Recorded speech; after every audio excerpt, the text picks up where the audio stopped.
Hej, witajcie na kanale z punktu widzenia emigranta. Dzisiaj chcę na żywo Wam pokazać tą debatę i to głosowanie nad ustawą 447.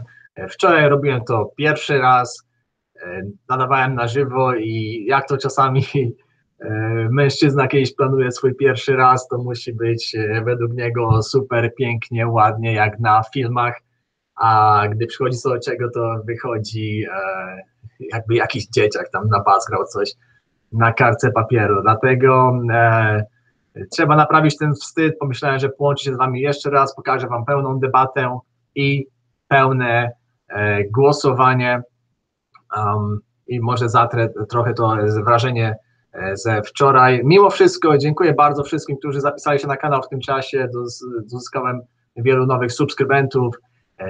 Bardzo Wam za to dziękuję, oglądajcie punkt widzenia imigranta, tylko pamiętajcie, że to nie jest kanał polityczny, że tutaj opowiadam o życiu w Ameryce z punktu widzenia imigranta, także różne rzeczy tutaj się dzieją na tym kanale, może jakąś rozmowę na przykład z emigrantem pokazuję, a na przykład teraz właśnie pracuję nad rozmową ze zdobywcą podwójnego Oscara, 2 Oscarów, naszym operatorem Januszem Kamińskim, więc jeżeli uzyskam zgodę tutaj od pana Janusza, to na pewno wrzucę, co się ostatnio też dzieje na kanale.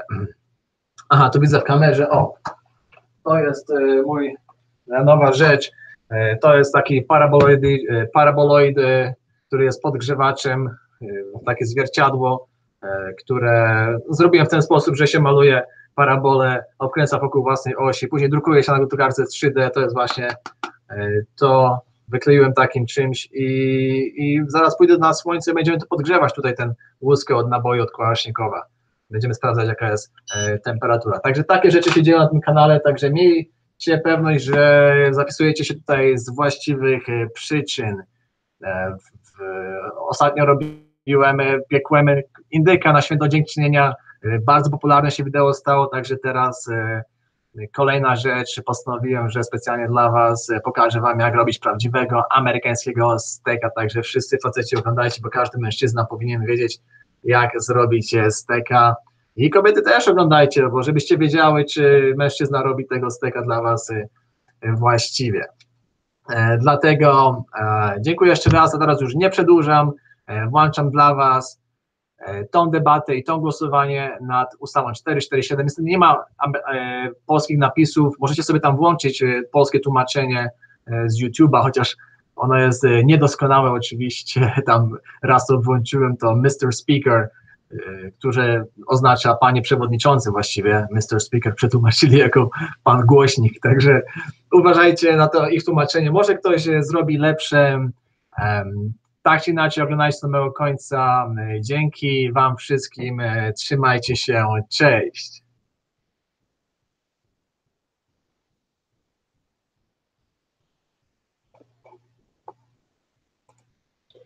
What purpose does the gentleman from Texas seek recognition? Mr. Speaker, I move the House suspend the rules, pass S-447. The clerk will report the title of the bill. Senate 447, an act to require reporting on acts of certain foreign countries on Holocaust-era assets and related issues. Pursuant to the rules, the gentleman from Texas, Mr. Poe, and the gentleman from New York, Mr. England, each will control 20 minutes. Holocaust-era assets. What purpose does the gentlelady from Florida seek recognition? Mr. Speaker, I claim the time in opposition to this measure. Okay, does the gentleman from New York favor the motion? Yes. Okay, on that basis, pursuant to the rule, the gentleman from Florida will control the 20 minutes in opposition. Thank you. The gentleman from Texas is recognized.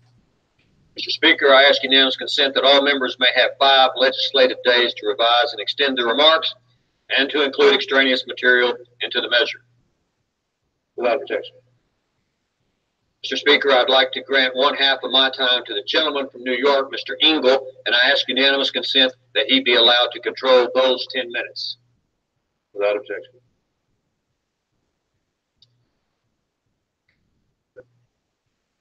The gentleman from Texas is recognized. Mr. Speaker, as the Nazis ravaged Europe, confiscation of property was just one of the many injustices Holocaust victims endured.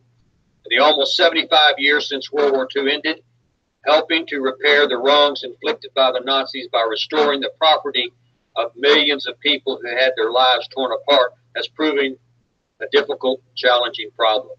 In 2009, Holocaust-era assets conference addressed the ongoing injustices created by the Holocaust, including guidance related to restitution of property wrongfully seized. However, among the 46 signers to this declaration, including the United States, there were vast disparities in the degree into which the laws and policies of each country fulfill the principles to compensate survivors. This act will help hold governments accountable that have fallen short of their commitment to these important principles.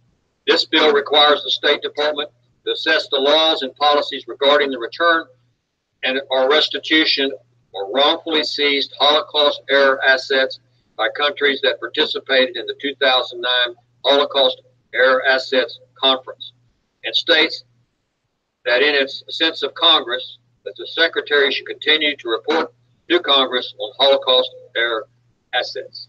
And I reserve the balance of my time. Gentleman reserves the time. The gentlelady from Florida is now recognized. Thank you, Mr. Speaker. I recognize myself for as much time as I may consume. Without objection. Thank you. Mr. Speaker, I rise today to do something that I never would have thought that I would do in my time in Congress.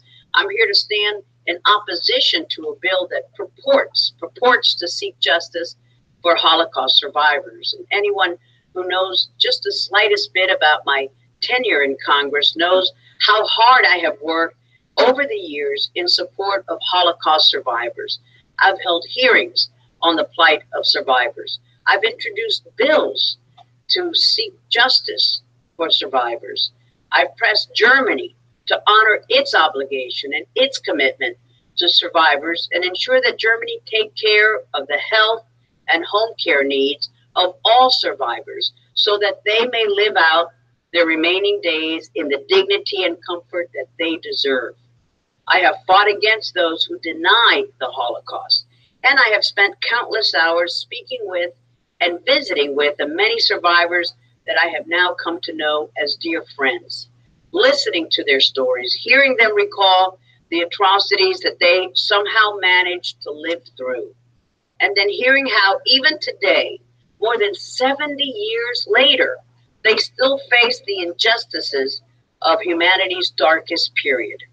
In fact, it was Speaker Ryan who named me as one of the congressional members on the Holocaust Museum Board just last year. And I'm truly honored and humbled to have been named to this position.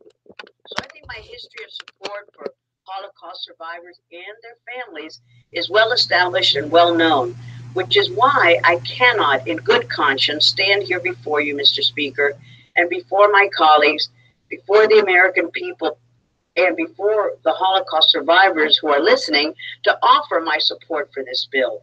And with all due respect for my colleagues and their good friends, because I know that their hearts are in the right place, this bill is not what it purports to be. That's the problem. Let's start with the name, Mr. Speaker. Justice for uncompensated survivors today. Where is the justice, Mr. Speaker? This bill is nothing more than a mere reporting requirement.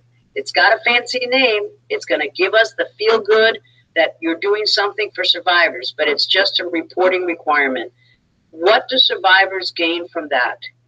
There's no actionable item in this bill. There's nothing to compel any government to do anything in this bill. There's simply no real action here. This is a claims conference justice.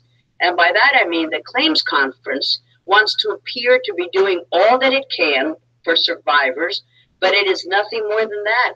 It's a smokescreen, because we should not be fooled, Mr. Speaker. This bill has the full support of the claims conference precisely because it does the bare minimum. It keeps the tension away from the sad truth.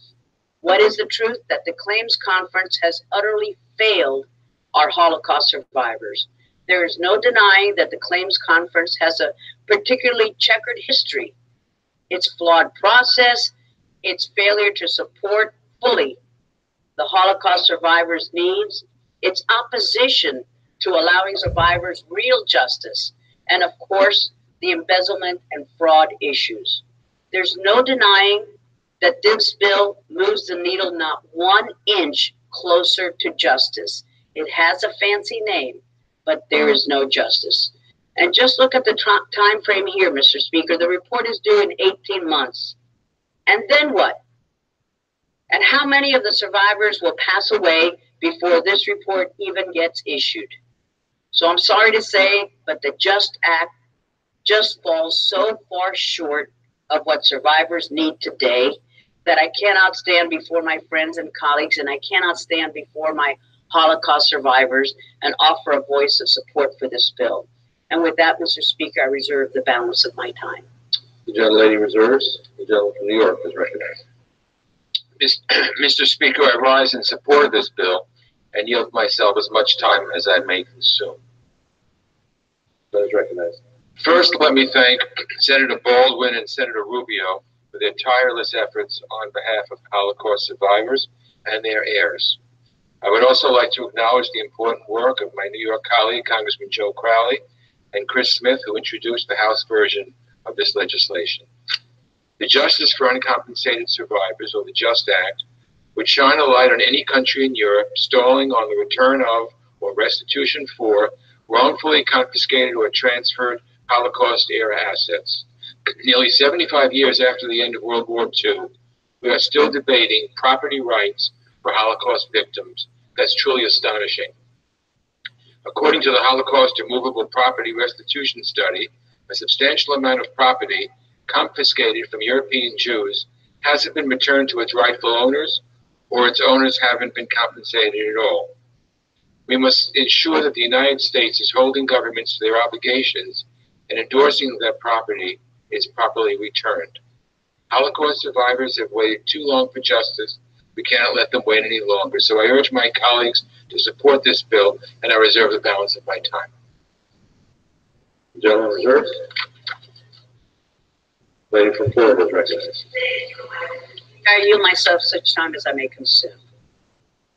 The lady is recognized. Thank you. Mr. Speaker, I previously discussed how passing just a reporting requirement is not justice for survivors, never mind the title. It may be vigilance, but there will be no justice served for a single survivor when this body passes this bill and sends it to the president for his signature. But, Mr. Speaker, there's something even worse than not providing justice for survivors, and that is depriving them of justice. And I want to talk about one of the principles in this bill that, while on the face of it, it might read like it's simple, a simple principle, but perhaps it sounds good, common sense. And this is what it does. This bill directs the Secretary of State to submit a report to Congress that assesses and describes the nature and extent that certain countries have gone to in order to meet the goals and objectives of the 2009 Holocaust-era Assets Conference. Again, sounds reasonable, and it's always good to hold countries accountable, especially when we're talking about seeking justice for Holocaust survivors. But one of the big flaws of the 2009 conference, and what this bill does by asking the Secretary to report on how governments are complying with these goals, is that it enshrines a principle of running out the clock on survivors. The principle, which is specifically highlighted in this bill, the JUST Act, is the notion that allowing governments to use the assets of heirless property claims to provide for other survivors' needs. Essentially, what this is saying to the governments that have claims against them or that have obligations to survivors that they must meet is, go ahead, stall as long as you can, wait them out, then use those assets to pay off your obligations. How long have survivors had to wait now, Mr. Speaker? Over 70 years. And the longer they wait, the longer those states which have obligations to survivors are allowed to stall, the less that these states will be on the hook for. Even worse, this rewards states for stalling. It compounds the injustice to survivors, using property and assets that were denied to survivors for over 7 decades to then pay off other survivors is sickening. Every survivor deserves justice, and that includes all who have lived through the unthinkable but are no longer with us today. This practice is nothing more than a smokescreen for Germany's and other claims conference failures to forthrightly provide for all survivors' needs. Let's think about it this way, Mr. Speaker. The claims conference will support the idea of using airless claims to provide for other survivors. Sure.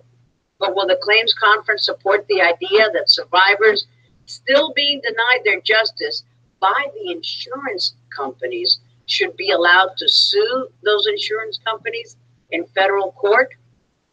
Nope. And I wonder why that is. If my colleagues want to support this bill, and if they think that using airless property to pay for the needs of other survivors is the best we can get, then fine. But I challenge each and every one of you to believe that we can do more.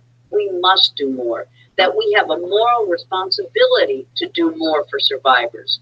Surely, if we can tell governments in Europe that it's okay to benefit from their unwillingness to resolve the outstanding property claims against them for 70 years, then we can tell our survivors that it is okay for them to go to federal court and fight for their justice. I reserve the balance of our time. Gentlewoman reserves. Texas is recognized. Mr. Speaker, I yield the remainder of my time to the gentleman from California, the chairman of the Foreign Affairs Committee, Mr. Royce, and I also ask unanimous consent that he control the remainder of that time. Objection. The gentleman from California is recognized. Thank you, Mr. Speaker. Let me thank the gentlelady from Florida, the chairman emeritus of our committee. Let me thank her for her tireless work advocating on behalf of Holocaust survivors. And let me say at the outset here that no one in Congress, no one in this Congress has done more to advocate on behalf of survivors than Eliana Ross-Lehtinen, and I believe that to be true through her entire tenure in this body. Let me also explain the thoughts as explained to us behind our Senate colleagues that put together the JUST Act.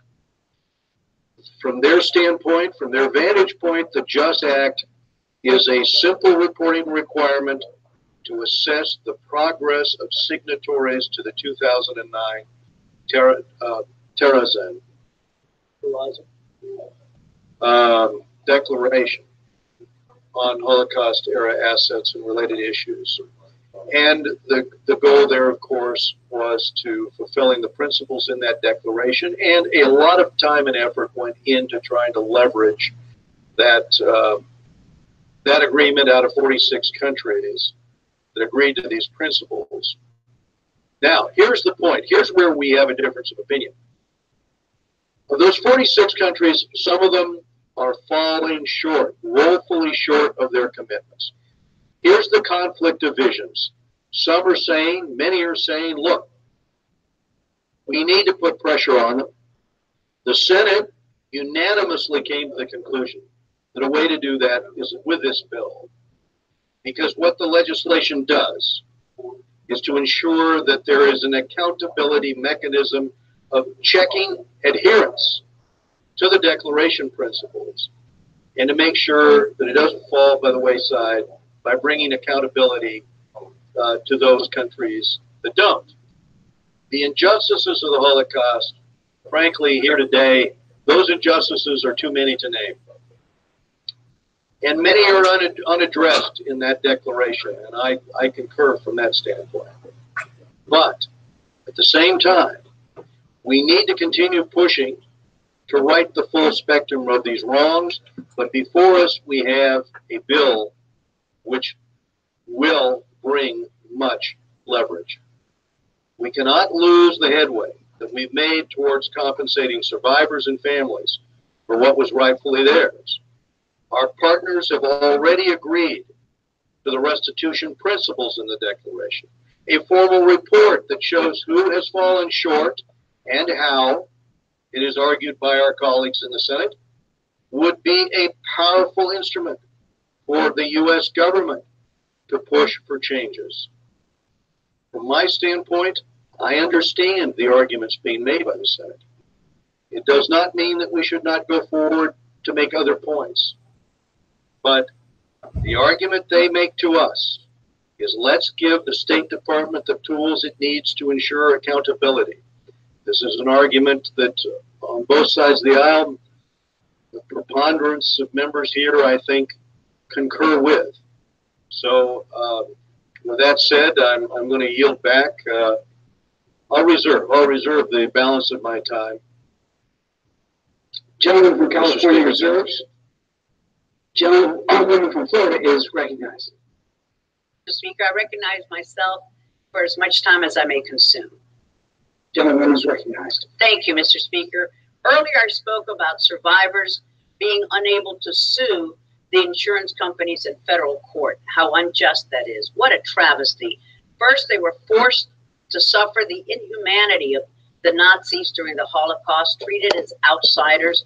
Worse than that, there really are just no words to adequately describe how Jews were treated during the Nazi time. And now for so many, they continue to face injustices on a daily basis.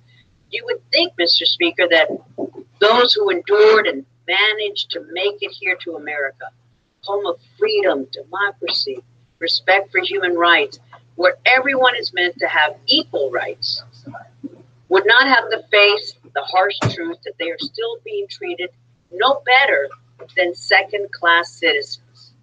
Imagine how survivors feel when they are told that in America, almost anyone can have their rightful day in court unless you're a Holocaust survivor with a claim against one of the big, rich, powerful insurance companies. In that case, you have no right to your justice. You have no day in court. You are prohibited from bringing justice to the courts. Countless survivors had valid insurance policies with insurance companies in Europe before the Holocaust.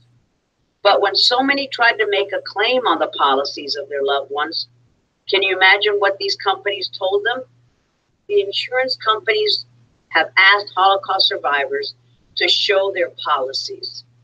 Because as we all know, Mr. Speaker, the Nazis just let the Jews of Europe take all of their important documentation and their most cherished possessions with them before they were hauled off for extermination. Of course, that did not happen. Even worse, these big, rich, powerful insurance companies didn't just reject these claims due to the absence of policy documents. So many claims were rejected due to the absence of a death certificate. Another paper that the insurance companies knew were not readily available. They did not pass them out in extermination camps. The relatives did not get a death certificate. But yet that's what insurance companies are asking of survivors. Of course, we all know that policyholders aren't the only ones with the proper documentation. Allianz or any of those big, rich, powerful insurance companies isn't just going to take my word for it that I have a policy with them. Insurance companies are going to have their own documentation to validate their claim. They have that documentation. But do insurance companies do this for survivors? Do they show them the claims? Of course not. And unfortunately, there's nothing to compel these huge, rich, and powerful insurance companies to provide it and to pay off those claims. These claims, by the way, Mr. Speaker, now run into the billions of dollars. So you can imagine why the insurance companies would fight so hard against allowing survivors to receive their claims. This is not justice. This is just as immoral and as reprehensible as you can get. And these rich and powerful insurance companies should be held liable, and they should be held accountable for these sins against morality and humanity. And that's the bill that we should be debating today. And that's why for years I've authored the Holocaust Insurance Accountability Act, H.R. 762 in this Congress. And I have worked side by side with so many survivors over the years who feel as if they are continuing to be victimized.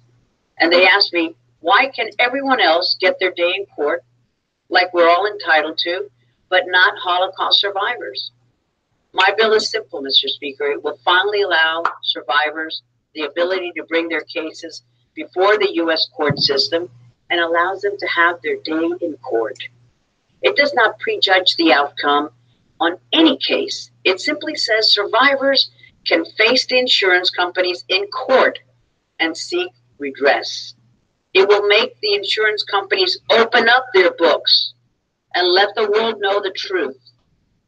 And if it is decided by the U.S. court system that these insurance companies have in fact been shirking their moral and legal responsibilities, then the appropriate course of action should be taken. But this cannot happen. These survivors cannot have their day in court unless we take steps to ensure that it can. If we are here today to talk about justice for survivors, as this bill is called, let's talk about real action. Let's talk about doing something more than a simple reporting requirement with a fancy name. Let's talk about ending 7 decades of injustice. Let's talk about ending impunity for these big, powerful, rich insurance companies. Let's talk about accountability. Let's take up the JUST Act with the Holocaust Insurance Accountability Act. Let's not allow ourselves to pass a reporting requirement and then pat ourselves on the back thinking the job is over. Let's get real justice for survivors. I reserve the balance of my time, Mr. Speaker. Gentleman reserves. Gentleman from New York is recognized. It's my pleasure now to yield 4 minutes to my fellow New Yorker, the gentleman from New York, who's the chair of the Democratic Caucus, Mr. Crowley, who is also the sponsor of the House version of this bill. 4 minutes. Gentleman from New York is recognized for 4 minutes. Mr. Speaker, thank you very much. I thank my friend and colleague, and I say friend from the Bronx, New York, Mr. Engel. He's been a true friend for many, many, many years. I thank him for yielding me this time. Mr. Speaker, I rise in full support today of S447, the Justice for Uncompensated Survivors Act. This important measure has already unanimously passed the Senate. Senator Tammy Baldwin has worked hard on this issue on a bipartisan basis, and I'm proud to have introduced the House version, as been mentioned, along with my colleague from New Jersey, Mr. Smith. I appreciate the efforts of the chairman and the ranking member here in bringing the bill to the floor. I was first approached about the lack of justice still facing Holocaust survivors by a gentleman from Queens, New York, Yehuda Evron. I'm sorry that he cannot be here today to watch this debate, as he has spent a lifetime helping those who endured and escaped horrific atrocities during the Holocaust. Yehuda has been an incredible campaigner for Holocaust survivors, along with his wife, Leah, who lived in a ghetto under a false identification and joined others in hiding with resistance fighters. It was Yehuda and the World Jewish Restitution Organization who shared with me an ongoing indignity Holocaust survivors still face to this very day. The inability to reclaim property unlawfully seized during the Holocaust. This is property that, if restored, could have a significant impact for the far too many Holocaust survivors living in poverty today. It may shock some to hear that here in the United States, 1/3 of the Holocaust survivors, 1/3, live at or under the poverty line. That's despicable. Some survivors are so poor they sometimes have to choose between food and medicine. Their stories put in stark relief the lifelong impact the Holocaust had on an entire generation of survivors and their families. That's why it's so important that in 2009, the United States, Israel, and 45 other countries signed the Terezin Declaration on Holocaust-era assets and related issues. In that important measure, countries pledged to take steps to return assets looted by the Nazi government and others. 9 years later, this is still work to be done. The JUST Act urges countries to keep their commitments to restitute wrongly taken Holocaust-era assets, and it will continue to shine a light on the ongoing struggle of Holocaust survivors to reclaim the property that is rightfully theirs. If you walk out the front door of this building and head down the street, you'll find yourself at the United States Holocaust Memorial Museum. It's a powerful institution and one that reminds us not only of the heroic role played by the United States during World War II, but also the tremendous suffering faced by the Jewish people and all victims of the Holocaust. For me, it is also a reminder that if we can take steps to try to right more of the wrongs committed during the Holocaust, we should take the opportunity to do so. And I believe that this bill is an opportunity to do that. I have the utmost respect for the gentlelady from Florida, Mr. Speaker, Ms. Ross Layton. She knows of my affection for her. We've been friends for over 20 years. And I respect her opposition to this because I know that she does want justice for the victims. That is her goal. But I just, for the record, I want to just include in the record that this bill is supported by the World Jewish Restitution Organization, the American Jewish Committee, the Anti-Defamation League, Jewish Federations of North America, B'nai B'rith International, High-House Refugee Assistance Organization, the National Coalition Supporting Eurasian Jewry, Union for Reform Judaism Religious Action Center, and the Orthodox Union. I think, Mr. Speaker, it's important to recognize those organizations that are in full support of this legislation, with all due respect to a woman I have tremendous respect for. And with that, Mr. Speaker, I yield back the balance of my time. One from New York reserved. Gentlewoman from Florida is recognized. I recognize myself for as much time as I may consume. Woman reserved. Thank you, Mr. Speaker. In order to close my part of this debate on the bill, I want to reiterate that though I strongly oppose the JUST Act because it's smoke and mirrors, it gives you the feel-good moment and provides no justice for survivors in spite of its fancy name, I do believe that my colleagues do have good intentions and they want to see Holocaust survivors finally get the justice that has for so long evaded them. And their words and their remarks are heartfelt. They just don't apply to this bill. They would more rightly apply to the bill that I have that I hope this body will soon take up. In fact, this body took action last Congress when the Holocaust Expropriated Art Recovery Act of 2016, or the HERE Act, was passed and signed into law. This was an important bill. It actually helped. And that bill allowed for civil claims or causes of action for the recovery of artwork stolen from Jews by the Nazis during the Holocaust. In other words, we have acted to ensure that Holocaust victims can bring claims in U.S. courts to recover their looted artwork and other possessions. So they can have their day in court, and I'm glad for it. If you lost a famous painting and there's been movies and books written about them, you can have your day in court. That's wonderful. But since HERE was passed, the Holocaust Expropriated Art Recovery Act, HERE, it has already been cited in several cases and has been applied by the Ninth Circuit Court to revive a previously dismissed Nazi-era art case. It's great. So why not take action to allow the same process to take place for survivors to hold insurance companies accountable? So if you had your artwork looted by the Nazis, you can have your day in court. But if the Nazis have destroyed your life and you had an insurance company policy, you do not have the right to take that case to court. It doesn't make sense. So, Mr. Speaker, we're here today to debate justice for uncompensated survivors of the Holocaust. A simple reporting requirement isn't going to do that. We shouldn't have to be taking such action, unfortunately, but because certain governments haven't lived up to their obligations and because these insurance companies and others complicit in Nazi-era crimes still manage to evade accountability, we have a moral obligation to step into action. And that's the message that I am giving to my colleagues. If we want to pass the JUST Act, so be it. But let's also vow here and now to take more concrete action to really give justice for Holocaust survivors. Let's take that next big step. Time is running out. Time is running out for all of these survivors, and we need action yesterday. Not today, but today will do.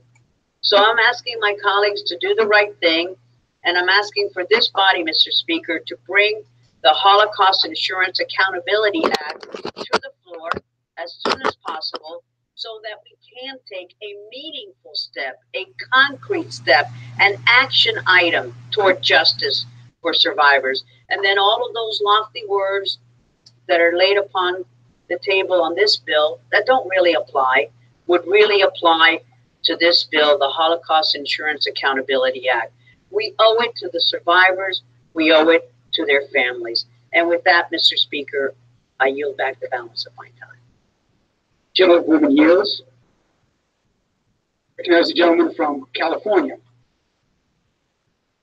Gentleman reserves. Chair recognizes the gentleman from New York.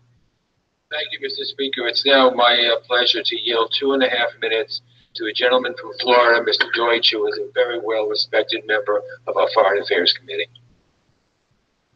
Gentleman is recognized for 2.5 minutes. Thank you, Mr. Speaker, and I thank my friend, Ranking Member Engel, for his hard work on this bill and for yielding, and I thank Chairman Royce as well. I want to thank the many members of Congress who have shown their unyielding commitment to caring for Holocaust survivors and ensuring that their needs are met, including the co-sponsors of this bill, and of course, to the House bill sponsor, Congressman Crowley and Congressman Smith. I would also like to take this opportunity to thank my friend and colleague, Leanna Ross-Leighton, for her tireless efforts throughout her career on behalf of Holocaust survivors in our own community in South Florida and everywhere they live. 2 weeks ago, after we marked Yom HaShoah, it is fitting that Congress would consider this bill. And I hope that the world is watching, because every year that we move away from the horrible atrocities of the Holocaust, we lose more and more survivors. The people who survived Auschwitz, Treblinka, Sobibor, and other Nazi death camps, people who survived the attempted genocide against them, where 6 million Jews perished. We must remember that every single victim, those who perished and those who survived, had a story. They had homes, they had businesses, family heirlooms and personal possessions, and as the Nazis stormed through Europe to wipe out European Jewry, they stole everything they could as they sent Jews to their deaths.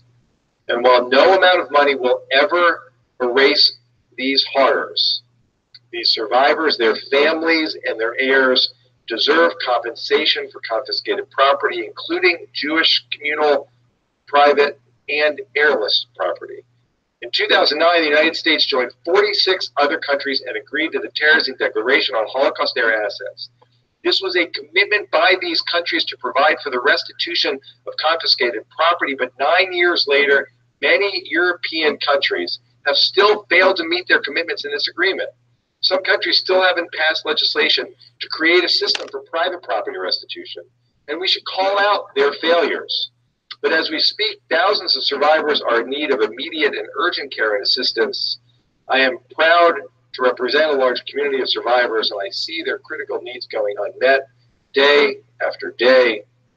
This bill can be a tool to help us understand where the gaps lie in restitution programs, but it does not address, nor is it meant to address, the urgent need of survivors now. As they age, their needs grow. It's essential they receive the care they deserve. We must do everything to ensure that those needs are addressed. I urge my colleagues to support this bill, and I yield back the balance of my time. Gentleman from New York reserves. From California is recognized. I'll continue to reserve the right to close, Mr. Speaker. Unless there From New York is recognized. If there are no further speakers. Close, if that's appropriate. Gentleman is recognized from New York to close. Thank you. I yield myself as much time as I may consume. This legislation is critical to ensuring that Holocaust survivors and their heirs are compensated. Restitution and return will represent another step moving past this heinous chapter of human history. I want to thank my colleague and good friend, Chairman Ross-Leighton, for her powerful remarks this afternoon. and for her leadership for so many years in fighting for Holocaust survivors. I've met many of her constituents and many of my own who remain engaged in this prolonged battle for justice. I am a co-sponsor of Congresswoman Ross Layton's legislation, and I proudly support her in these efforts, and I do hope that her bill will come to the floor as well. I also support this bill, Congressman Crowley and Smith, as well as Senators Baldwin and Rubio, in the effort to ensure that property is restituted and returned through the JUST Act. This legislation has already passed the Senate, so when we pass it here, it'll go right to the President's desk for signing. With this vote, we can push it across the finish line. So I urge my colleagues to support this bill, and I yield the balance of my time. Gentleman yields. California is recognized. I'd like to yield myself such time as I may consume. Gentleman is recognized. Thank you, Mr. Speaker. Mr. Speaker, we have been contacted on behalf of the JUST Act by a number of organizations in support of the Senate bill. The major American Jewish organizations supporting this measure are the American Jewish Committee, the Anti-Defamation League, the Jewish Federations of North America, the B'nai B'rith, Highest Refugee Assistance Organization, Union for Reform Judaism, Orthodox Union, World Jewish Restitution Organization, and others have argued that the Justice for Uncompensated Survivors Act, or JUST Act, as the Senate calls it, is a measure that will have an outsized impact in encouraging countries to continue working to make amends for the evils of the Holocaust. That's what drove the Senate to pass this bill. Now, just to go into the details again a little bit, it was in 2009 the representatives of this country and 40 other countries agreed to a set of principles to address the welfare of survivors, to address Holocaust education, and to address issues related to restitution for seized property, among other issues. Now, that's what these 40 nations committed to. So 10 years have passed, approximately, and it's time that we take stock of the work underway. Because while a number of these partner countries have made great strides to uphold their commitments under the agreement, you and I know, everybody here knows, that some countries have fallen short. And this legislation, which charges the State Department with the responsibility for this important report, and let's call it naming and shaming, that's basically what is intended here. It gives the United States another tool to seek justice for Holocaust survivors, to seek justice for their families of Holocaust victims. And it is our hope that passing this bill will motivate improvements even before the report is penned. Already we've seen some of these countries overseas renew their engagement on this issue, and that's the leverage that we want to deploy.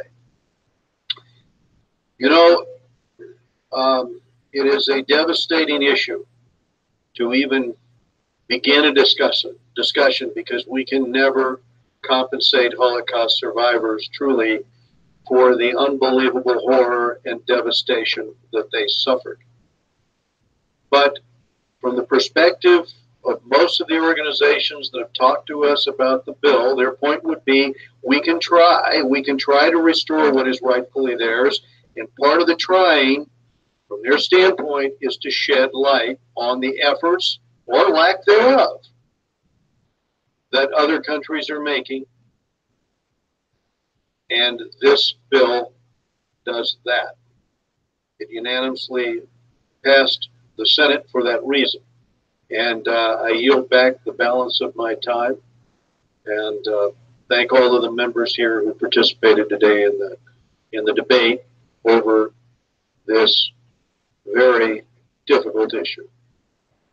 Gentleman yields.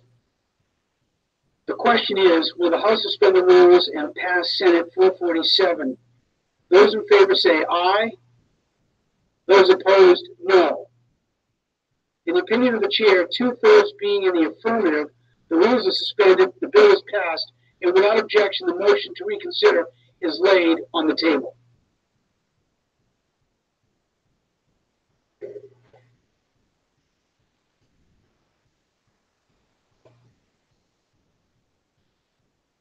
I tak oto zostało to przegłosowane.